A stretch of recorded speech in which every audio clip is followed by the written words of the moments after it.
Thieves came into my garden and they stole from me. I should be madder than I am, but how they did it, it vindicated me.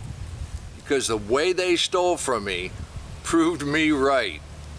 In the 17th and 18th century, people used to steal mulch from their neighbors.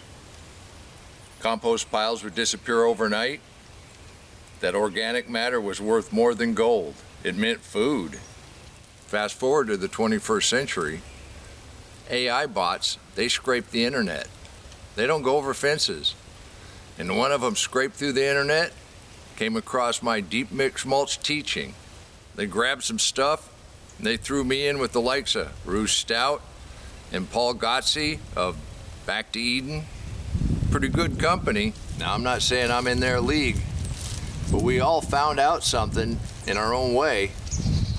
We found out a trick, a secret that predates any modern gardening.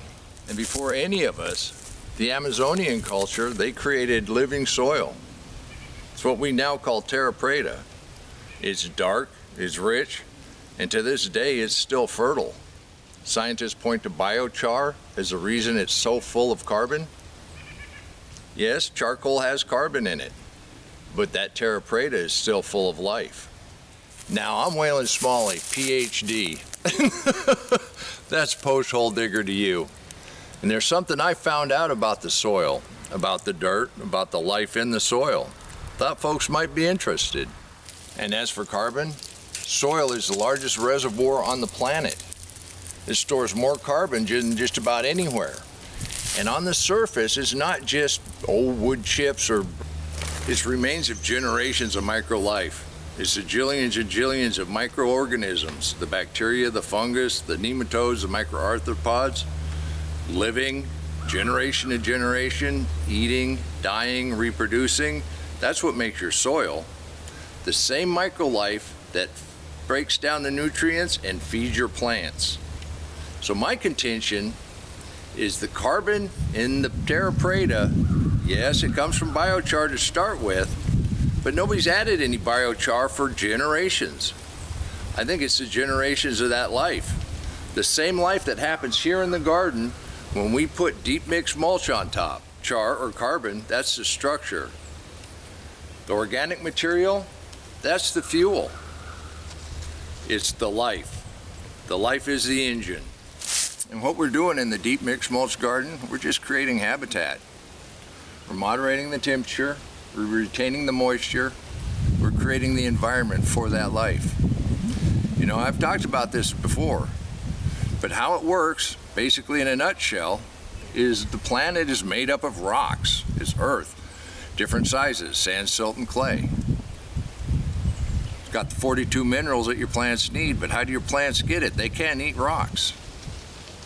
So you got the microlife. The plant sends down signals, talks to that microlife, says, I need iron, I need boron, I need whatever. They digest it. Bigger critters come along and eat them, make it plant available. The plant takes it up. It all happens right there at the root zone. The more roots you have in the soil, the more life you have in the soil, the better the diversity, the better off your garden is going to be. And that's it in a nutshell. Now, I wrote a book that goes into great detail about that. You might be interested. But for right now, while we're in the depths of winter and we've got a decent day, I think I'm going to go ahead and get some more mulch on here. This ain't getting her done. Since AI thought my stuff was good enough to steal, the soil is good enough to steal. You can do this too. Now, some faceless AI channel might be able to tell you a little bit about deep mulch, scrape other people's work, compile some results. But it's people like Ruth and Paul and myself that have been out there in the garden getting our hands dirty. I've been out here almost every day for 7 years, showing you the good, the bad, the muddy. I do it freely because I thought it would help people, thought people might be interested. If those machines scraping thousands of videos across the internet decided my work was worth adding to Ruth Stout and Paul and Back to Eden, I think we might be onto something. Garden thieves have always been around. They've been chasing living soil.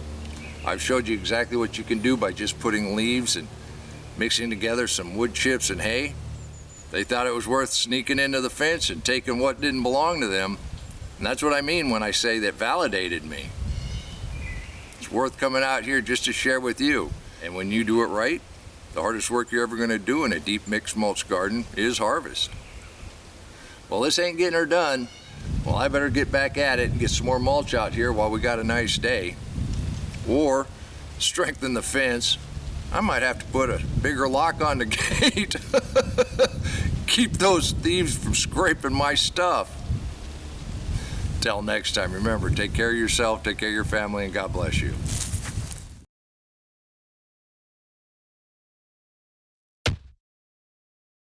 Come on, let's plant. Let's go plant garden.